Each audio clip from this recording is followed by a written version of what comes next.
Bonjour à toutes et à tous, moi c'est Ed et bienvenue à la maison. Aujourd'hui on va parler des top mangas pour moi de ce que j'ai lu en 2022. Il y aura un petit peu aussi des flops et aussi un petit peu d'autres catégories. Je te laisse découvrir ça. Bah, tu sais très bien, la dernière fois que j'ai fait une vidéo comme ça, mon top 10, en fait c'était un top 35. Tu te doutes bien que sur la miniature je vais sûrement écrire top flop, top 5, mais non, je vais en faire plein, t'inquiète. Ça pourra t'aider si tu veux t'orienter pour tes achats de Noël. Tu vas me dire, mais Ed, avant qu'on lance la vidéo, est-ce qu'on ne devrait pas parler de concours? Eh ben non, les concours, qui a gagné? Qu'est-ce qui a gagné cette vidéo-là? Ça sera pendant la vidéo. Eh ouais, la vie est injuste. Générique. Et Mangatech des abonnés, s'il te plaît, n'hésite pas, envoie-moi ta Mangatech. J'ai oublié de demander, hein? Merci à toi. Allez, générique.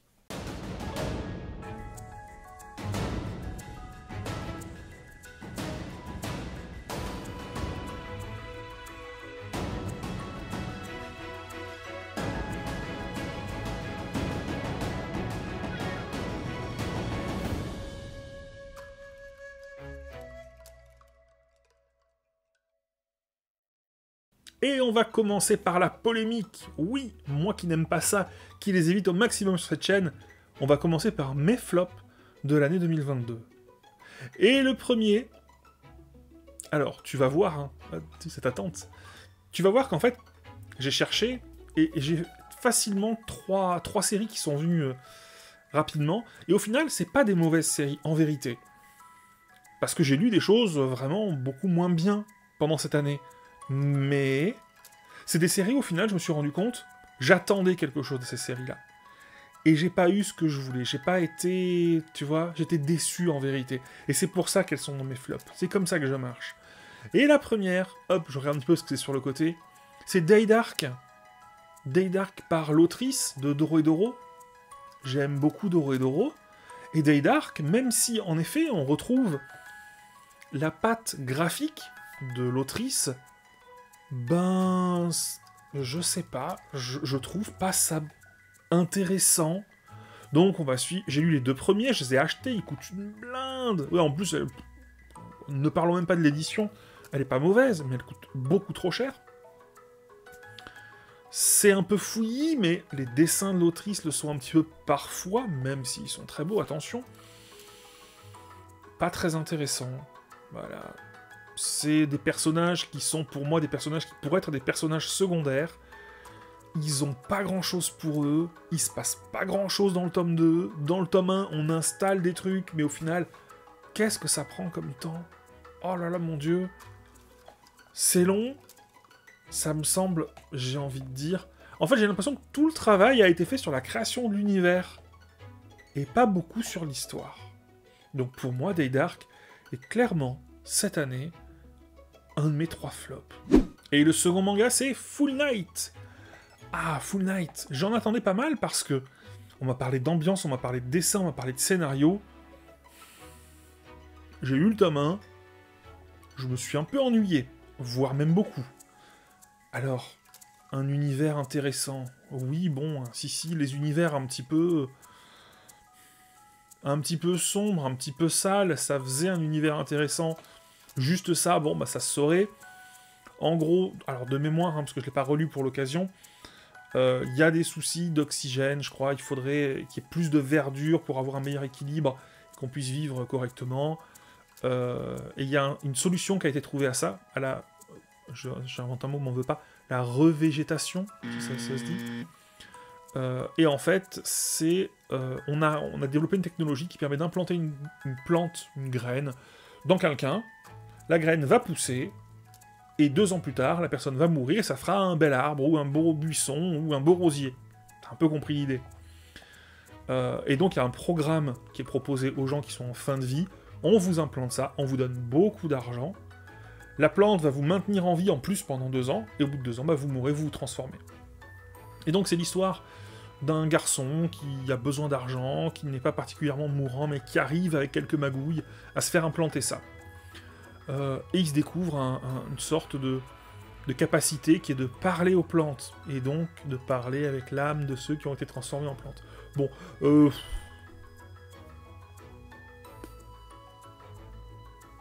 Voilà. Mais alors vraiment, en mode... ok, ok, j'ai pas trouvé ça intéressant. J'ai pas trouvé ça fou. Le concept, pour moi, n'apporte rien. C'est-à-dire que, pour moi, je rappelle que je suis rôliste, je crée des scénarios, je me permets pas de dire que c'est du mauvais travail, hein, attention, je respecte toujours le travail de tous les créateurs, mais moi, entre guillemets, j'ai pas compris l'intérêt du fait de se dire, bon, voilà, on va partir sur un héros qui va mourir au bout de 2 ans, il en a pas besoin, il gratte de l'argent, puis il parle aux plantes, donc il va un petit peu aider les gens comme un petit peu un détective. Pourquoi lui il parle aux plantes et pourquoi pas les autres? Voilà. Donc, non, j'ai trouvé ça un peu sans saveur. Voilà. C'est un manga élaboré, mais sans saveur. Et le troisième, le dernier, c'est Dan Da Dan. Alors je sais que les gens ne vont pas être d'accord avec moi, je sais que je fais partie de la petite communauté qui n'ont pas aimé Dan Da Dan. Encore une fois, manga sympathique, avec des qualités, mais il était tellement annoncé comme un banger, comme disent les jeunes, comme un manga qui allait apporter quelque chose de nouveau. J'ai pas vu grand chose de nouveau. Alors, les gens vont me dire, oui, non, bon, voilà. On a su 2 personnages, un garçon, une fille, une histoire un peu d'amitié, peut-être, on sait pas encore. Un petit peu plus à un moment. Le premier est fan d'OVNI, l'autre est fan de fantômes. Les deux ne croient pas en ceux qu'aime l'autre et vont être confrontés à ceux en quoi ils ne croient pas. Bon, franchement... non, voilà. Encore une fois, je le dis de temps en temps, je l'ai dit dans ma vidéo quand j'en ai parlé, si j'étais amené à voir quelqu'un à la maison qui lisait Dan Da Dan, pourquoi pas, j'irais de temps en temps, par curiosité, parce que c'est pas si mal. Mais il était tellement annoncé là-haut, bah qu'en fait, moi, quand tu me sers un machin qui est là, ben je me dis, ah, c'est dommage.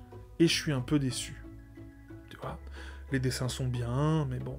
L'humour un petit peu aussi au début du tome 1, ça m'a un peu refroidi, un peu trop cru pour moi. Voilà. Juste avant de faire mon top 6, ça sera un top 6 un petit peu dans le désordre, je me suis penché un petit peu sur les éditeurs avec lesquels je travaille. J'ai la chance de travailler avec 3 éditeurs, Mangetsu, Meian et Vega Dupuis. Et je me suis dit, si je te disais, pour moi, les sorties de l'année de ces éditeurs, la sortie pour moi, le manga qui m'a le plus plu, et le manga qui m'a le plus étonné. Ça te dit? On commence par... Eh bien, alors, je me suis dit, par qui commencer? On va tout simplement choisir ceux avec lesquels j'ai commencé à travailler, et c'est Vega Dupuis. Cette année, la très bonne surprise Vega Dupuis auquel je ne m'attendais pas, d'autant accroché, c'est Tesla Note. Alors, je te parle que du tome 1. Là, j'ai sur ma pile à lire le tome 2 et le tome 3. Mais pour l'instant, sur ce tome 1, bah écoute, excellente surprise, je n'y attendais pas. Un manga qui, sur le papier, prend un élément scientifique, Nikola Tesla, et un élément fantastique. Il a laissé des cristaux de pouvoir. Si vous les utilisez, vous pouvez manipuler la magie, science, tout. Non. Hein, tu vas être gentil, Harry Potter, tu vas retourner dans ton quartier à boire ta bière au beurre. Hein. Non, mais voilà. Mais en fait, bah, c'est pas mal. C'est bien dessiné, il y a de l'humour, c'est divertissant, c'est rafraîchissant. Au final, Tesla Note, là, j'ai envie vraiment de lire ce tome 2 et 3 qui attendent dans ma palle. Et c'était une très très bonne surprise. Ah oui, et puis l'héroïne, j'en ai déjà un petit peu parlé, l'héroïne qui est une ninja.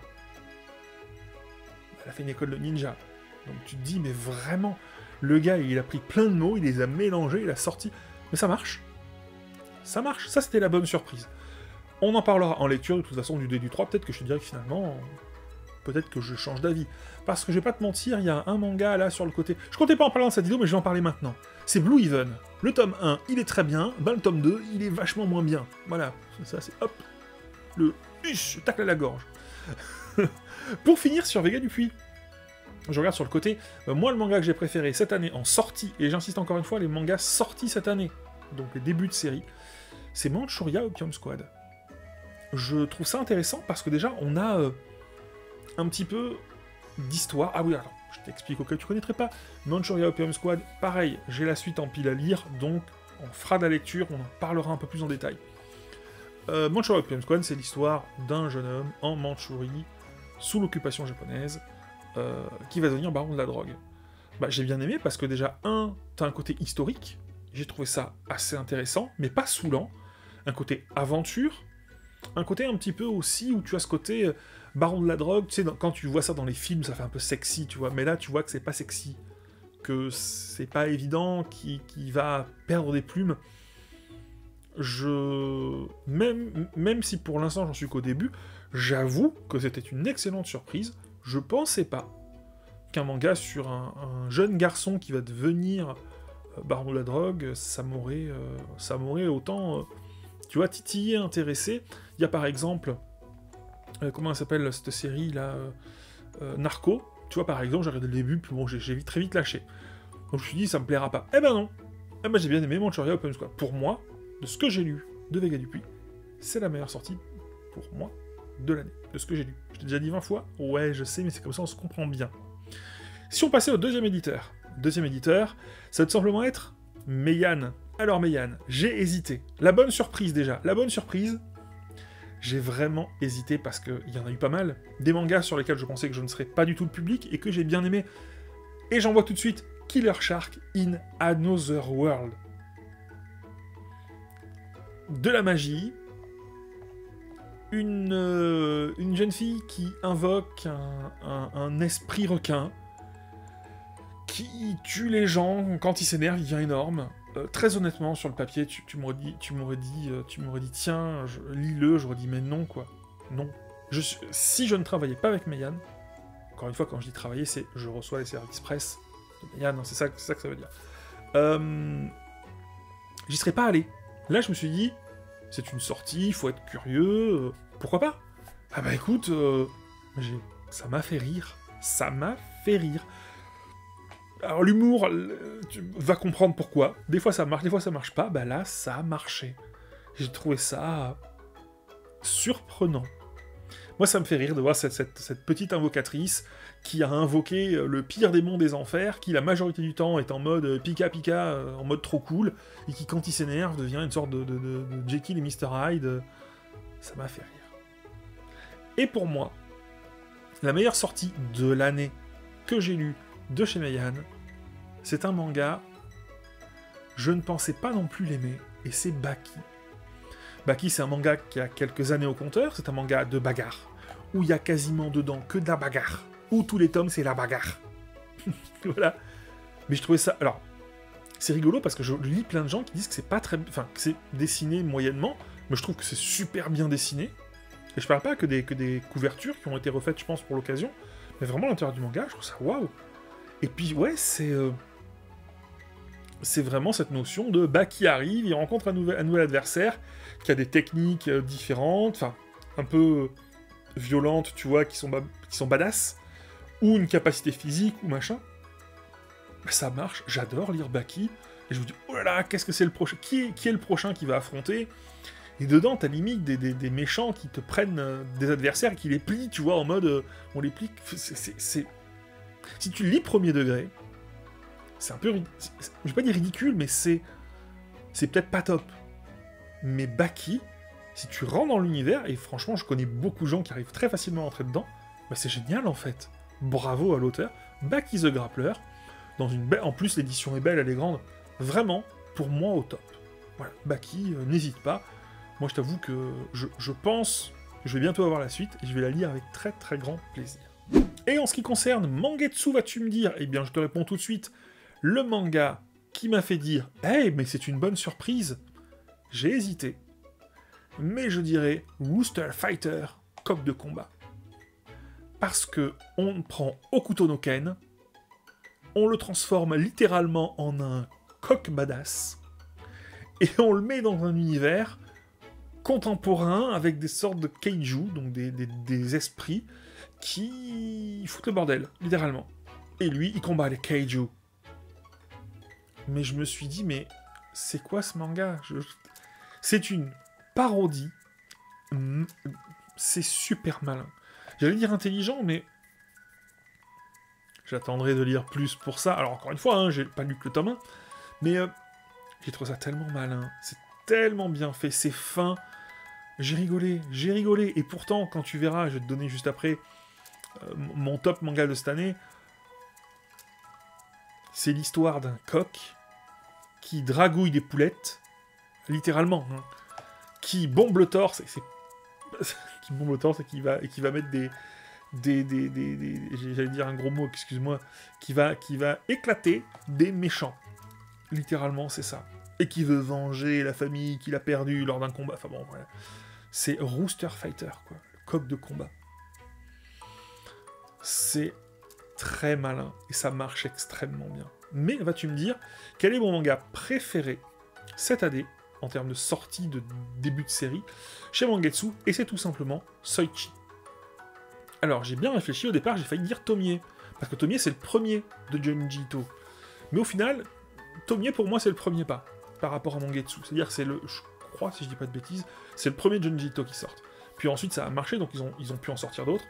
Et pour moi, Tomie, c'est vraiment l'apothéose, et encore, l'apothéose, c'est pas vrai, parce que l'apothéose, ça sera la venue de Junji Ito, qui vient, roulement de tambour, il viendra à Marseille, quelques jours avant le festival d'Angoulême, et après au festival d'Angoulême. Donc, tout ça pour dire que... Pourquoi Soichi ? Soichi, pour moi, c'est exceptionnel.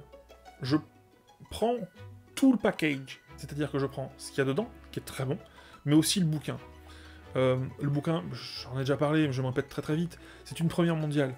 C'est un... Comme Tomie, à l'intérieur, tu as compilé toutes les histoires de Soichi, ça n'existe pas ailleurs. C'est le premier recueil.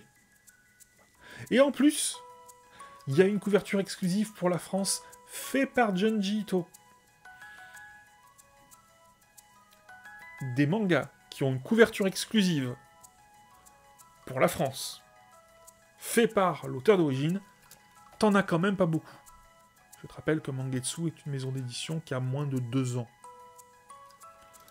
Bravo à eux. Donc pour moi, vraiment, Soichi, en plus d'être un très bon manga, représente vraiment quelque chose de très fort. Et si on parlait un petit peu concours ? Allez, on fait ça vite. Alors, déjà, tu vas me demander qui a gagné la figurine de Goldorak que j'ai mis en lot la semaine dernière. Eh bien, le site de je ne sais plus quel nom, mais que j'utilise, où je fais clic et ça me sort un commentaire, il a choisi le commentaire 2, roulement de tambour. Bravo, c'est Bérangère qui a gagné. Félicitations à toi. Contacte-moi avec le mail qui est en description, et on va voir un petit peu comment je peux te faire parvenir ça. Et là, tu vas me dire, ah mince, j'ai pas gagné. T'inquiète pas, je vais te faire gagner autre chose. Je te fais gagner le tome 1 dédicacé de Run to Heaven. Là, il y a 2 possibilités. Soit tu connais et tu dis, oh, soit tu ne connais pas et tu me dis, qu'est-ce que c'est ? Alors déjà, je te montre la dédicace, qui est pour toi, ce n'est pas mon livre dédicacé. Quand j'ai rencontré Tohan, l'auteur, je lui ai dit que je voulais faire un concours. Je lui ai dit, est-ce que tu peux m'offrir un livre dédicacé ? Il m'a dit, pas de problème. Hop là, voilà, regarde, je te le mets là au niveau de ma tête. Voilà. Alors, je fais très très rapidement. Moi, Tohan, c'est quelqu'un que j'adore. Tohan est un jeune homme français qui fait du manga. Et tu vas me dire, je ne connais pas cette maison d'édition. C'est normal. Parce que Tohan a présenté Run to Heaven à plusieurs maisons d'édition, qui lui ont dit, non, non, ça va pas le faire, non. Et Tohan, il y croit en son projet. Donc il l'a auto-édité. Il a fait 600 bouquins qu'il a réussi à vendre en 6 mois. Il a fait la Japan Expo en tant qu'auto-édité, tout seul. Je lui ai ramené plein de copains youtubeurs. Pas assez à mon goût, mais déjà un petit peu en tout cas. Félicitations à Tohan, parce que Tohan aujourd'hui, grâce à son travail, grâce à ses efforts, il est enfin reconnu et il va éditer un manga en 5 tomes, mais peut-être plus, hein, ça c'est encore à voir, chez Ankama. Donc félicitations. Donc tout ça pour dire que si tu veux gagner Run to Heaven, le manga qui peut-être sera le début d'une très grande carrière, en tout cas c'est ce que je lui souhaite, dédicacé pour toi, pour cette occasion, en commentaire, je participe, moi, la semaine prochaine, j'irai vers mon petit site, je ferai clic, peut-être ça sera toi. Si ça sera pas toi, ne t'inquiète pas. La semaine d'après, tu pourras gagner une fresque de ton choix de Grace Quairel. C'est annoncé. Allez, on retourne à la vidéo. Et c'est parti, on va arriver sur le top. Mais en fait, c'est un top 5, je suis désolé. Si j'ai dit 6 juste avant, c'est parce que j'avais inclus Soichi, mais... Oups. Alors, mon top 5. Pas dans l'ordre, c'est important. On va commencer par Une Sacrée Mamie. Une Sacrée Mamie, c'est une réédition d'un manga qui est waouh, fabuleux. C'est beau, c'est profond. Il y a de la tendresse, ça déborde de la tendresse, ça dégueule de la tendresse. J'ai adoré Natsuko no Sake l'année dernière, je te l'avais dit. Et pour moi, il y a juste une chose qui était limitant, c'est que je ne bois pas d'alcool. Donc ça parle de saké. Le manga est fabuleux, mais c'est vrai que le saké en lui-même ne me touchait pas. Là, une sacrée mamie, ça parle de la relation d'un jeune garçon avec sa grand-mère. Et là, ça me touche de plein fouet, tu vois. Bam, derrière la nuque, coup du lapin, quoi. C'est beau, c'est de l'humour, c'est superbement bien raconté, c'est intelligent, c'est tiré d'une histoire vraie, puisque tu as d'un côté le scénariste, de l'autre le dessinateur qui a fait plein d'autres choses, on en parle de temps en temps sur la chaîne, parce que je l'aime beaucoup. Son nom m'échappe, allez, je veux dire, de Saburo Ishikawa, si je me trompe, je te le mets en bas. C'est magistral. Une sacrée mamie, si tu ne connais pas. Voilà. Vraiment, je suis très content ces 2 dernières années d'avoir découvert My Broken Mariko, d'avoir découvert Une sacrée mamie, d'avoir découvert Natsuko no Sake, qui sont des beaux mangas. Voilà, c'est vraiment des beaux mangas, c'est des mangas que je conseille si vous voulez offrir des BD à des gens qui n'aiment pas trop, qui ont des a priori, surtout n'hésitez pas, c'est vraiment Une sacrée mamie. Voilà, moi quand je le lis, j'oublie tous mes soucis, c'est vraiment waouh. C'est une réédition en 5 tomes, des tomes doubles, alors je crois qu'au départ, donc c'était 10 tomes. C'est bien, parce que c'est un petit peu difficile à trouver.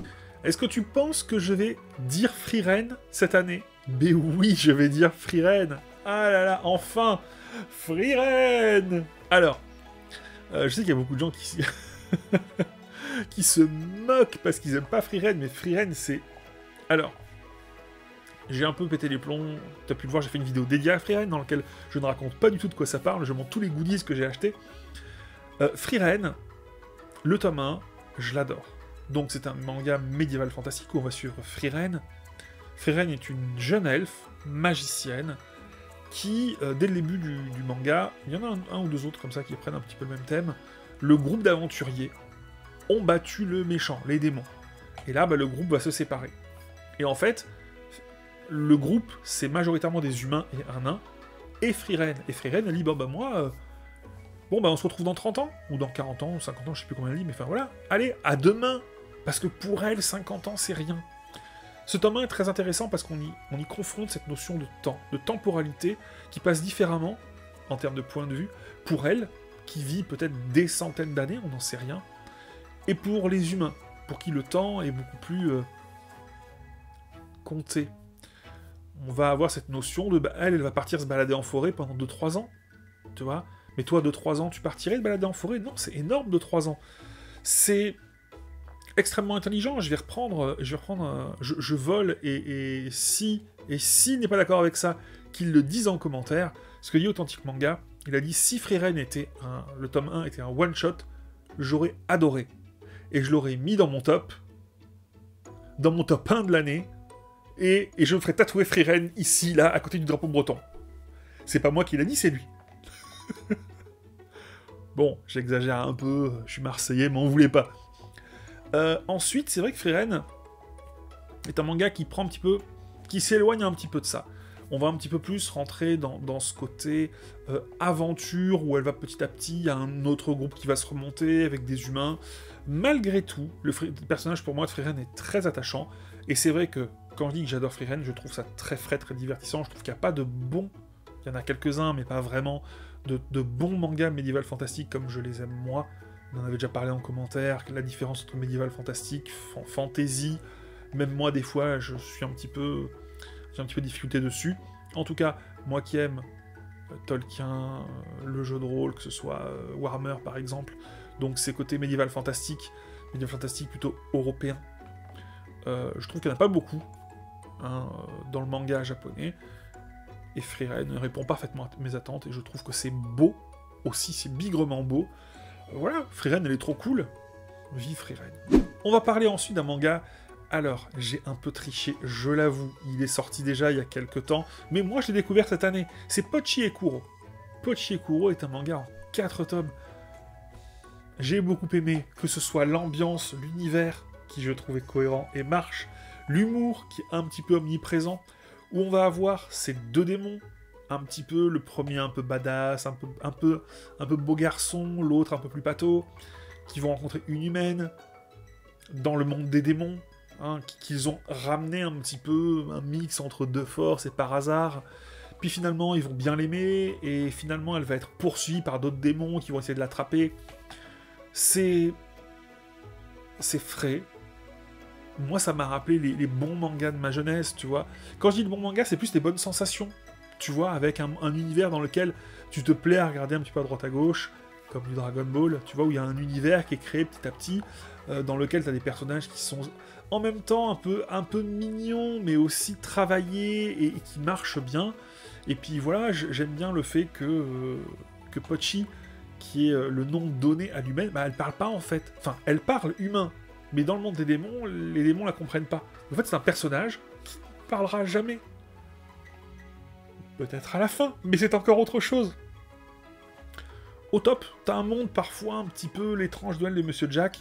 Non, vraiment, Pochi et Kuro, c'est un bon shonen, un peu aventure. Moi, j'aime bien. Voilà, un petit peu d'aventure, un bon univers comme ça, puis de l'humour, moi, ça marche. Donc, c'est une très très bonne découverte.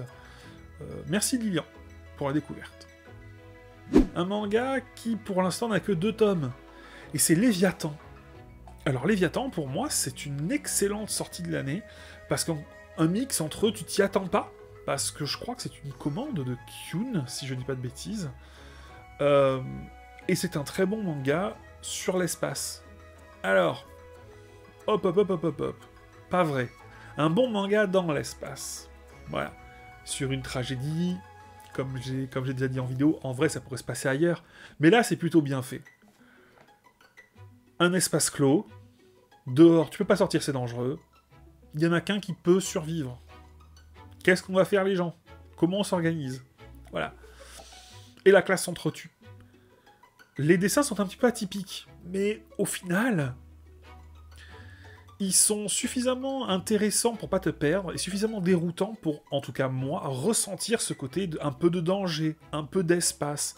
Je me demande comment ça va finir, mais en tout cas, pour moi, Léviathan est un très très bon manga de...